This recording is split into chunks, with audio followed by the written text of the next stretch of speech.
Welcome to Business Beyond the Mic, where we join Carli van Heerden, CEO and founder of We Edit Podcasts. Together, let's uncover the art of podcasting. Hey everyone, and welcome to Business Beyond the Mic. I'm your host, Carli van Heerden. Today on the show, we welcome Elise Museles. Elise is a certified eating psychology and nutrition expert, creator of the Food Story method and platform, and host of the popular podcast, Once Upon a Food Story. As an author, speaker, and mind-body eating coach, Elise's mission is to empower people to create a healthier relationship with food and their bodies by changing what's on their plate and what's in their minds. Her work has been featured in O, the Oprah magazine, Forbes, Health, Self, Elle, Well and Good, The Chalkboard, Mind Body Green, and more. In her downtime, Elise can be found playing in nature with her 2 golden retrievers, practicing vinyasa yoga, or cooking colorful mood-boosting meals for her husband and 2 sons, who are all amazing cooks as well. During our conversation, Elise and I dive into those intrusive fears, thoughts like, what is my voice? Will guests come on my show? Is anyone even going to listen? We also go into the importance of knowing your why, because in fact, that why is what got Elise through those fears. From there, we dive into Elise's podcasting process, how to discern which guests will be on your show, and what advice she would give to that newbie podcaster. Elise is an absolute treasure, and she's gained so much knowledge over the course of her 125 episodes, and I can't wait to share this all with you. So stay tuned. Elise Museles, welcome to Business Beyond the Mic. I am thrilled to have you on the show. Thank you so much for having me, Carli. I'm excited to be here and chat podcast with you. Yay. Well, we've been having so much fun off the recording, so we thought it would be time to press record and get this started. So Elise is the host of Once Upon a Food Story, and today I'm excited to learn more about your podcast story. So Elise, why don't you kick us off and tell us a bit more about yourself, your business, and of course, your podcast. I love that you call it a podcast story, because I was thinking that this morning, that I've never really publicly shared my entire podcast story. So this will be a first. So I am a certified in holistic nutrition and in eating psychology, which means really that I help people not just with what to eat, but also the how and why. And that's something that I figured out along the way, the hard way, that there's so much information and we know a lot about what to eat, but so much happens in our mind.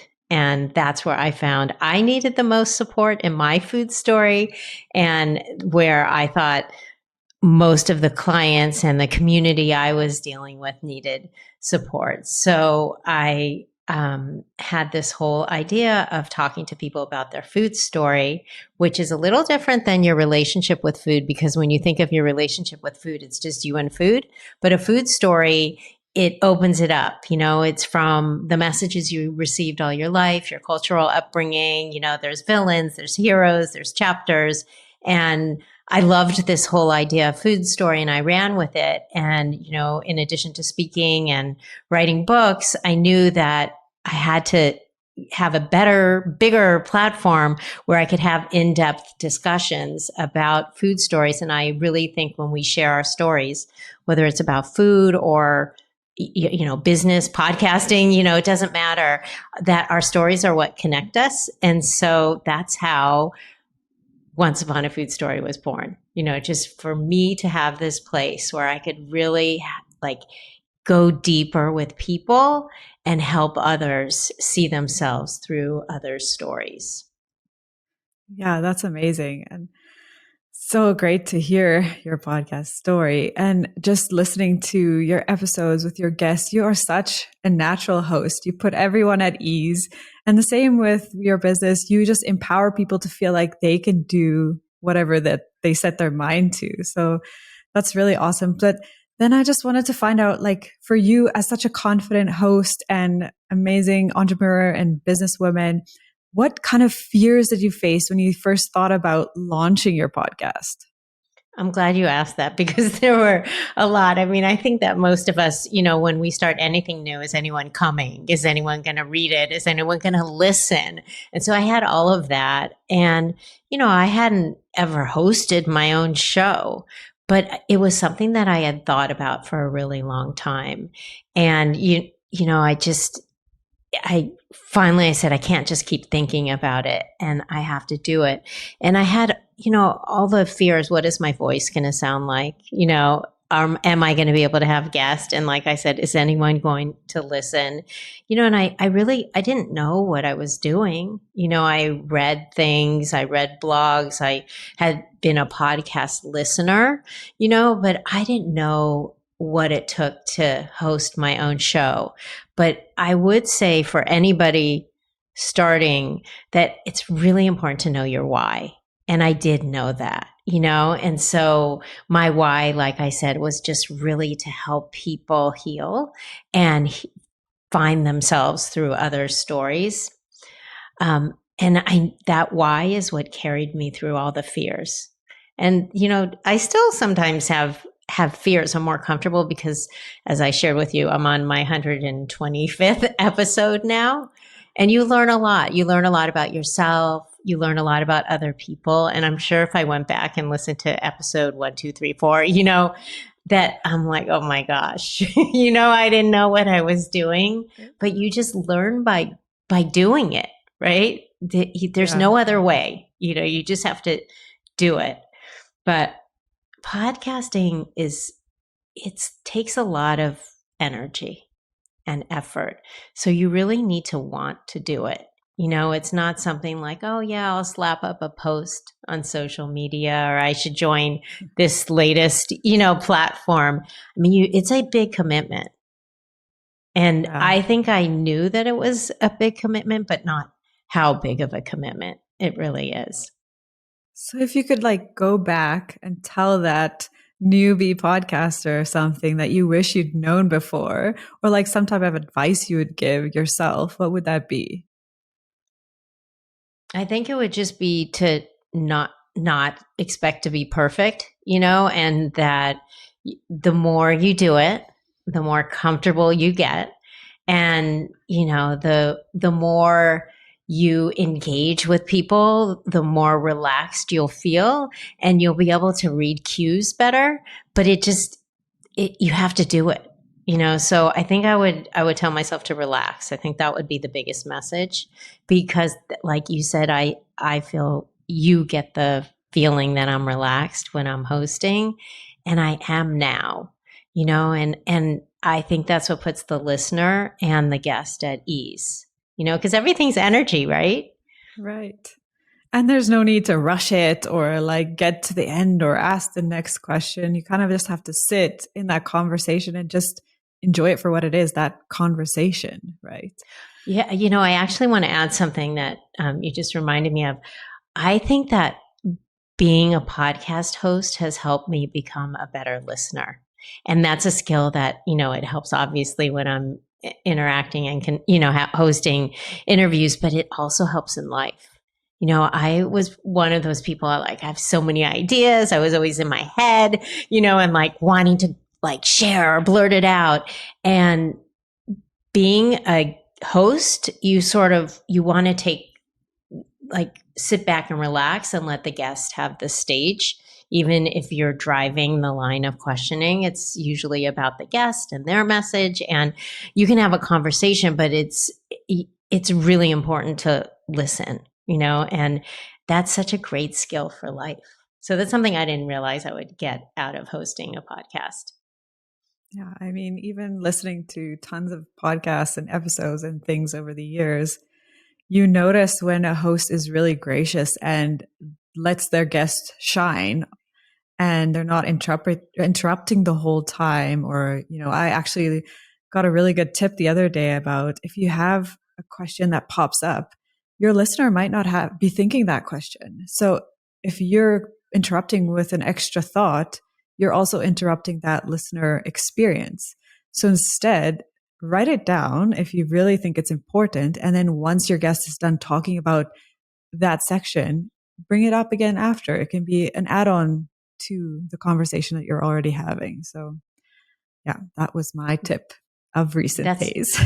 I love that tip. And it's actually a good one. It's something that you and I talked about before we hit record, is that I always have the listener in mind, because who is the show for, right? It's for the listener. So I'm always thinking about, is this word maybe triggering? Should I ask the guest to explain it? Or what might the listener want to know as a follow-up to that question? And having that lens, I think, is really, really helpful as a host. Right. Yeah. So important. When you started out, did you have a specific, like a goal in mind with your podcast, or was it just something that you wanted to add to your business? It was definitely something I wanted to add to my business. And, I wanted to help people, the listeners, but I also knew that like social media was sort of frustrating and people weren't reading blogs as much. My blog was such a bigger deal in my work than it is now. I would write weekly blog posts and I felt like people were really engaged and even used to remember the days when they commented on blogs. And so it was just time to share my message in a new way. And that's how the podcast started. So it was a continuation of what I was already doing, which is nice because I wasn't like delving into a brand new subject matter, or it was just a different way to express it. Does that answer your question? Yeah, for sure, because that's what you're saying. It's you already had your why. So it was just like an extension of what you were doing and what you were passionate about already, and another way for you to help your audience and what you're already doing. So yeah, that's great. Also, I was just thinking, what does your process look like before you start your podcast and after? We were chatting about this before, and I know you have some golden tips in there. I do, but I also wouldn't mind if you chimed in because I may be doing too much. It's a process. Let's start with that. And I'm glad you asked it, but feel free to say you don't need to do that if you want. So, first you have to think about like, who do you want to have on your show, right? And that's a process. And there have been times where I'm actively and proactively getting guests on my show. And then there have been other times where I've had things going on in my personal life, sick family members or whatever, where I haven't had as much time. So I've responded to the pitches, and gotten more guests on my show that way. Does that make sense what I'm saying? That sometimes it's, and now it's kind of a combination. So for example, a lot of my guests have books coming out. So, so I'll get pitched a lot, and there are a lot of books. So if you get in with a publisher, like Penguin Random House sends me a bunch of their authors and a couple Ben Bella books. I now know the PR person, they'll say, hey, I think this is a good fit for your show. And I have this relationship with them. So I know they're going to send me guests who are a good fit. And I usually say yes to those, but I get so many cold pitches. And I used to get more excited about the pitches. And now I'm like, I need to be discerning about it. So, and it's not, even if someone has major numbers and they'll share it with their audience of 1 million or 2 million or 500,000, that isn't an automatic yes for me at all. It has to be a fit, personality, subject, everything about it. And I'll go listen to them on other shows, before I'll say yes. So it's the guest lineup, and I don't have a problem getting guests. I have never had that issue because there are so many people who want to be on podcast, and there are so many experts and, that you could potentially interview in probably almost every space. So so that's the lining up the guest. And then once I have the guest and we email back and forth, I'm not even going to tell you the whole process with their team or them.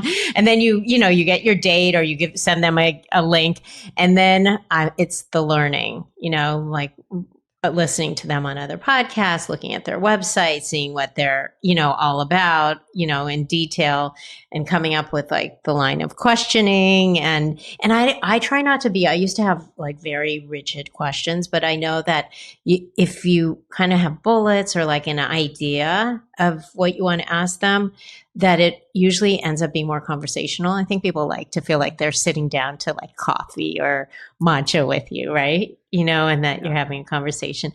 And then, the interview. And then after the interview, I send to my production team, and I'm marinating on, I do an intro and an outro, which is not like just there's a couple sentences I say before, but it's really about the episode. And I feel like that really grounds it. But it takes time, to think about what is the storyline exactly and what you want to highlight in the intro and outro.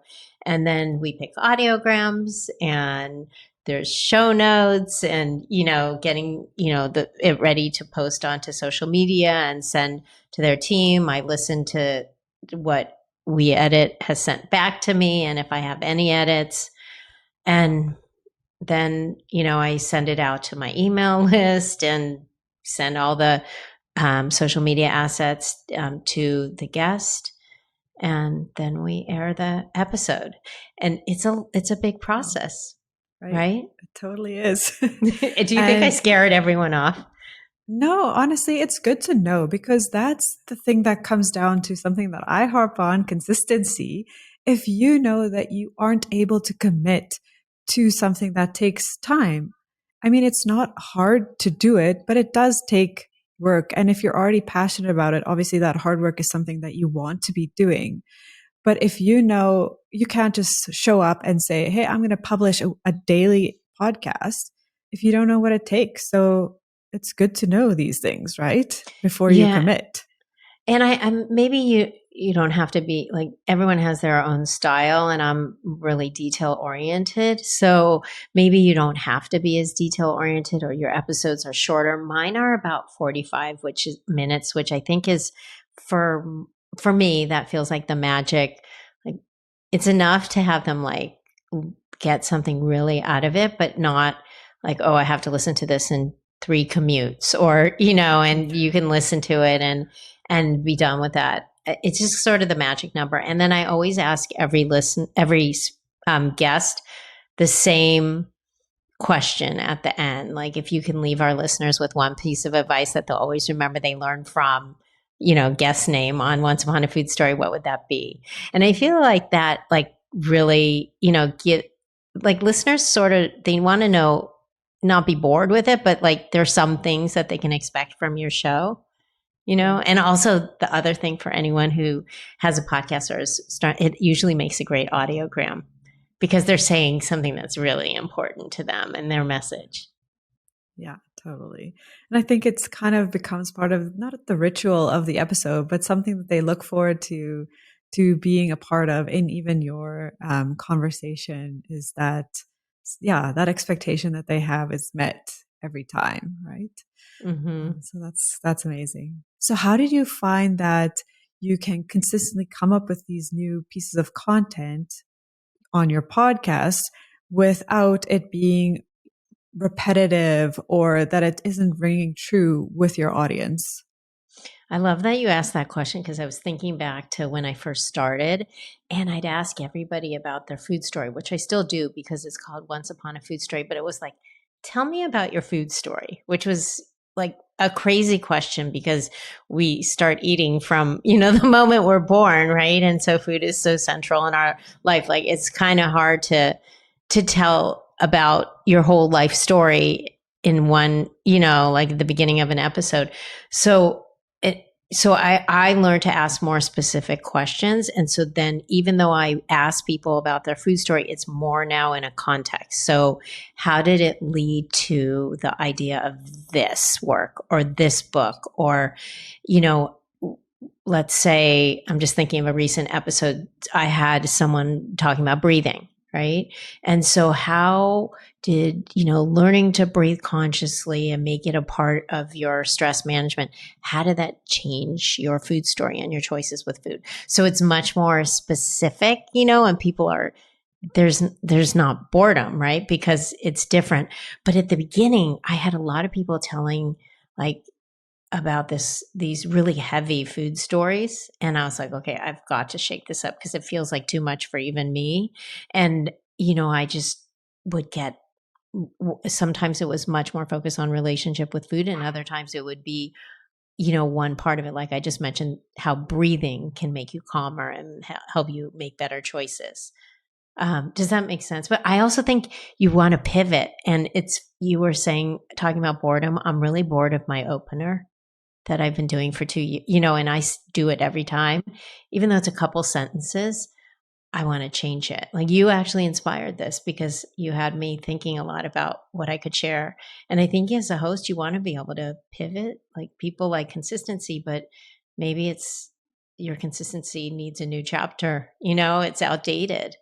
And it doesn't even have to be a big thing. Like, changing my opener it'll take me a little while to think about exactly what I want to say, but then I say it, right? And it's Yeah. not as big a deal. So, And it's like you said, it's a small thing, but it's going to capture the listener's attention right away, because if they've been a loyal listener for a while, they're going to be like, oh, new intro. I like this, like it'll just capture their attention right off the bat.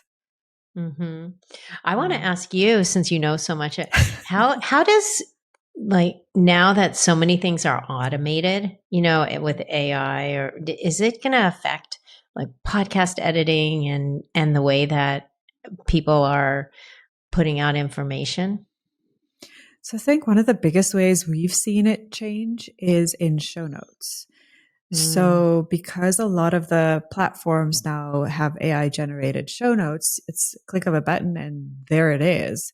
Especially if you have the basic version. I mean, if you have a blog post style, I mean, even then it's easy to type it into AI platform and say, summarize this episode for me. And it Wow. spits it right out. But yeah, I think there's a lot of ways. We're not averse to AI. We love it at We Edit. I mean, we're learning about it every day, and how can we incorporate it into our business, and teaching even our team to use it where appropriate. So yeah, I saw a quote somewhere: you're not going to be replaced by AI, but you will be replaced by someone who knows how to use AI. So Yeah, see, I don't know how to use it, so don't worry about that.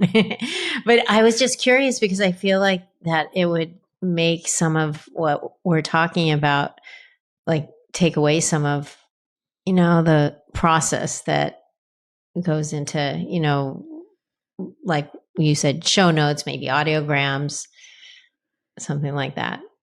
yeah, to simplify the process. I mean, that's the thing. That's why if we can integrate it into our team, we're going to make it easier for you to understand how to use it, or we use it for you. So I think that's exciting. It's a new ground to look at. Yeah, it is. But And it goes along with our pivot message, right? That you have to always be open to trying the new things, the current things, and switching it up a little bit. Just like, you're like, whoa, that's so much easier. You never know until you try. yeah, exactly. And now, so when you're podcasting and when you started, did you think about any kind of metrics that you thought about as success, or what did you use to see whether your podcast was a success, or you should keep going or give up, or what were your thoughts? Oh, that's a tough question because it's so hard to know before you even start, how many listeners, and also as the episodes go on, that it gets more and more downloads, right? Because might be new coming in, and then they'll hear one episode and then be like, I love this conversation. What else could I listen to? I know that's been my habit with when I, start listening to a new show. So I probably had really unrealistic expectations. And you could say, you know, if you look at the average amount of downloads on a new podcast, it's so low. I mean, it's hard, right? So I just now just try to continue growing. And that's the way, that's what I'm like using as my own metrics, because I'm not the biggest podcast show out. I know people love the episodes who listen, but right now I'd love to grow it, and so I actually would love to work with We Edit on growing my podcast and get your ideas on some things that I can do now that I feel comfortable as a host. It's time to take it to the next level. Right. And that's what we were chatting about before, what your future plans are for the podcast, because it's such a great platform. You're connecting with not only your listeners, but also the people within your industry. It's almost forming like community upon community for you. So would you say that was like one of the biggest benefits, or was there something else that you found was like a benefit from your podcast? Well, first of all, just being able to have those conversations that you can't have, and so on social media, that's so fleeting, or on other platforms. So that was one of the biggest benefits. But I think connecting with people, and then the other thing is, I create assets for all my guests to use, and many of them, not all of them, then share it in their newsletter or on their social media channels. And so that brings new people to your show. It brings new people to your community. So even though like you want your podcast to get tons and tons of downloads, it's also about people hearing your message and then wanting to work with you if you're a coach one-on-one, or if you have products, buy your products. So a podcast can be a stepping stone to other, parts of your business. And I see that as a huge benefit as well. I've gotten speaking opportunities, and I got a book deal, and one of my agent actually said, that podcast you've been talking about, before we send around your book proposal, I want you to launch it and get comfortable hosting it. So we have that also as part of your, for your book proposal. We can share some of those numbers, and, just that you reach people in that way too. So it was instrumental in getting a traditional book deal with a publisher. So Elise, is there something that you'd like to share with our audience today? Something that you are really proud of or working on right now? I am really proud of just showing up and being consistent on the show and reaching, I don't know how many countries. That's the other cool thing. Like, when you do events in person, which I love, you're limited geographically, right? But this, like, people listen to your podcast all over the world. And I love that. I want to say that if you're passionate about it, and you've been thinking about it, that you should trust that voice and, really understand what your why is, and have a why that's bigger than your fears, and that the voice inside that also tells you you can't, or you shouldn't, or who are you to do the podcast. Like, if you have that desire, or even if you want to pivot and change, just go for it. What is the worst that can happen? Exactly. Right? No You can one's learn gonna from melt. it. Right. You can learn from it and do things differently. And so I'm so glad that I didn't just put it on the someday list or the bucket list of things I wanted to do, and that I took action. And so I think I would leave your listeners with that piece of advice, that if to do it, to take action. And you may not know exactly how it's going to turn out, but that's okay. That's perfect. Yeah. So let's jump in the quick fire 4, just to have a little bit fun at the end of our episode today. So first of all, whatever pops to your mind, just answer with that. Number 1 is, how has your podcast changed your business and your life? It has changed my business because I've connected with so many people I wouldn't connect with if I didn't have podcasts. Like I just mentioned, people all over the world. And also, as you had mentioned, it's connected me to people in my industry. So that's been really amazing. I've had conversations that have, afterwards, they make me cry, like in a really good way. Like I just am so happy. People have said to me, I can't believe I shared that story, or I've never talked about this before, or, or that felt really good to release. And that makes me feel really good as a host. And in my life, I'm proud that I have the show. And like I mentioned earlier, I've become a much better listener. And I think that is a skill that it's so underrated, but it helps you in so many different ways. You know, it really helps other people feel seen, and it helps you also quiet your mind too and process information differently. So being a host has helped me become a better listener. And what are the top 3 tools that you use for your podcast? It can be an app or software or something simple like a mic. Well, the mic is key. Having a good mic, it makes all the difference. And then I do like, I'm not so technical, but I do like being able to look at the analytics because it shows you what's resonating to, what's working and what's not working.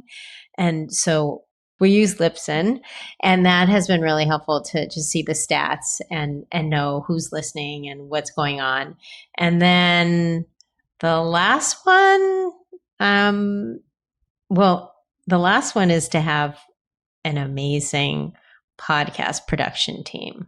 That is non-negotiable. I'm really happy working with We Edit, and sound is key. There's nothing more frustrating, I think, than, for a listener than, echoey or too many ums and likes. And so just, not making it perfect, but just polished. That's a non-negotiable for me. Awesome. So that's my third question, that non-negotiable. So thanks. Yeah, definitely. That's a non-negotiable. And then the fourth one, if money or time were not a factor, what's next for your podcast? So I have this idea, and it's sort of crazy, but it's still there. I'd love to be able to, I still would like to have the experts on the show, but I'd love to have some component of my podcast where it's everyday people and everyday stories. So sort of like Humans of New York, but in a podcast form with food stories. I have no idea how to do that, but I think it would be so powerful, and people would share, just like what, where they came from or what their struggles were. And it's not just the experts are great and they give so much information, but the everyday people and stories would be so powerful. So I haven't figured out how to actually do that. Well, where the biggest pull of those people, those everyday people are your listeners, the ones who are tuning in and have their own food stories. Honestly, I think that's such a great idea because you'd be able to connect with your audience on a whole new level, which we don't often get to do if you're just on the other side of the published episodes already with the experts, like you're saying. Mm-hmm. So that sounds amazing. Yeah. So it's not a total pivot. It would be an addition. So I still love the format that I'm already doing. So I may have to talk to my production team about how we can implement this. Hey, what do you think? Yeah, it sounds like a great idea to me. Well, Elise, thanks so much for joining us on the show today. It was an absolute pleasure and such an interesting conversation and learning more about your business beyond the mic. Thank you so much for having me, Carli. I love what you're doing. I love what you've built. And I love that you're sharing podcast stories. It's a good one. Thanks, everyone. See you next time.